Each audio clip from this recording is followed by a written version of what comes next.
Explain how this has to do with the Cleveland Indians.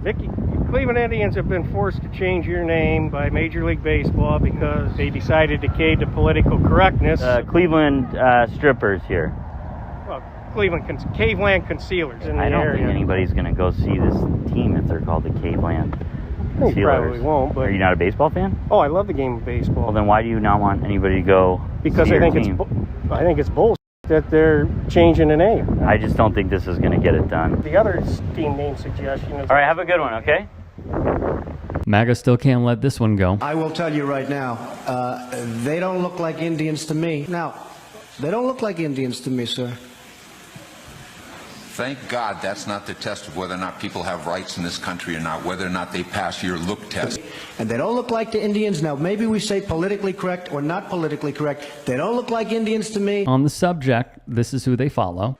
And yes, by the way, they are trying to take away our history and our heritage. You see that. And he knows how to pander. It was about the Redskins. And he tweeted then, when he was just Donald Trump, presidents should not be telling the Washington Redskins to change their name. Our country has far bigger problems, exclamation point. Focus on them, not nonsense. Even if history shows his hypocrisy. You have a team called the Cleveland Indians. Indians. They're Indians. Indians. And they took the name Cleveland Indians and made it the Cleveland Guardians. It's almost like they're in charge of a trust fund. They're in charge of a trust fund. The Cleveland Guardians. And my attitude is anybody that changes the name of the Cleveland Indians to the Cleveland Guardians should not be a senator, should not be a governor. Who wants, okay, we'll have a poll. Who wants to keep the Cleveland Indians storied? Wait.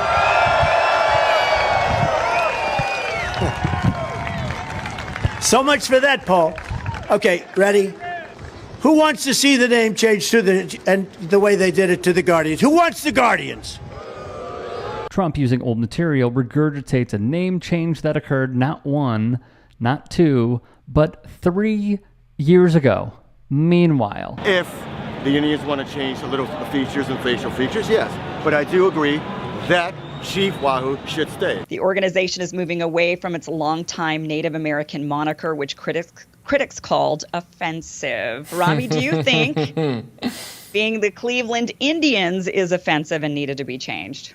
What's your take on this? No, and I also don't know anyone who actually thinks that was offensive, let alone any members of the Native American community. Huge L from Robbie here, but you know, his track record is kind of full of them.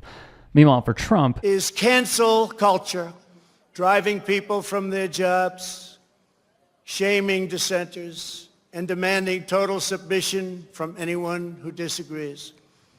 This is the very definition of totalitarianism. He hates cancel culture, but what I think you ought to do is boycott Apple. When Carrier and Ford and Nabisco leaving Chicago with their big plant, they're moving to Mexico. I'm not eating Oreos anymore, you know that. Get rid of this commercial. I will not have anything to do with Geico as long as that commercial. We ought to boycott Geico. So many people are boycotting Macy's. I love it. You read about Starbucks? No more Merry Christmas on Starbucks. No more. I wouldn't buy. Hey, look, I'm speaking against myself. I have one of the most successful Starbucks in Trump Tower. Maybe we should boycott Starbucks. He remains the king of it. It's not lost on us that he's arguably one of the founders of cancel culture. President Trump is calling for a boycott of Goodyear after an employee complained the company wouldn't allow him to wear a MAGA hat to work. This is the image that started the firestorm. Still, the president today tweeting to his supporters not to buy Goodyear tires and arguing this is his chance to fight back against the cancel culture of the left. On the front of the Cleveland Guardians, he went after Republican State Senator Matt Dolan, in turn endorsing Bernie Moreno. Trump trashed Moreno primary opponent Dolan, a former prosecutor and assistant state attorney general, as well as part owner of the Guardians as a rhino, who was, quote, trying to become the next Romney.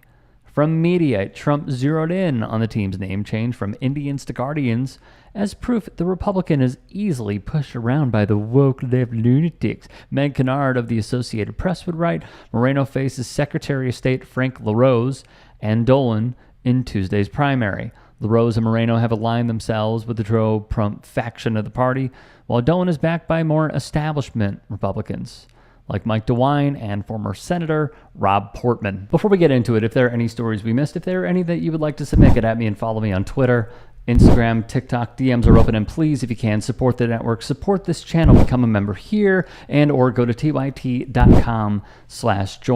Greatly appreciated.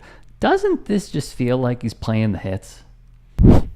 Doesn't it feel like the old washed up DJ who you hadn't heard in 20 years, rehashing things that you don't really care about anymore? Who is really talking about the Cleveland Guardians' name change? We are so far past this. I'll tell you who, that guy. That guy. Because it plays into the mantra of they're trying to take away your heritage. They're trying to take away who you are. So racism. The underlying fact, when he is saying these things, going to a Braves game intentionally, doing the chop, saying that they're trying to take away your heritage when it revolves around the Confederacy, it's racism. That's what it is. He's going to continue playing this tune, but it still feels like lock her up, build the wall, send her back. You know, playing Clearance Creedwater, when really it is a staunch anti-war song. Staunch. And it is about how rich kids like Donald Trump avoid being drafted and any circumstances involving the war. It just feels tiresome. I understand that this is a person who is running for a body of office and is trying to get elected. I also understand why other Republicans will take the money and the endorsement and do everything they can to stay in Donald Trump's good graces. You know, take money from the super PAC, do whatever they say at all times, at each turn, in order to become a literal stooge for Donald Trump. I get it. I get it. And I could also see how it can be very enticing. But my question is, why is going from being racist to anti-racist considered like woke loony left? It should just simply be a core value for any person who understands a millisecond of this country's history.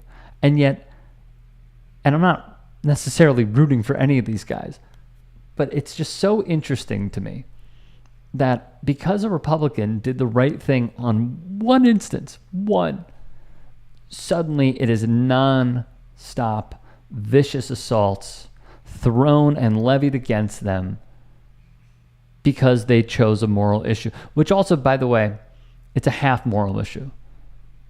It is also, much like Dan Snyder when he was running Washington, a financial issue. So it's a half truth. But nonetheless, share your thoughts down below. I'll see you there.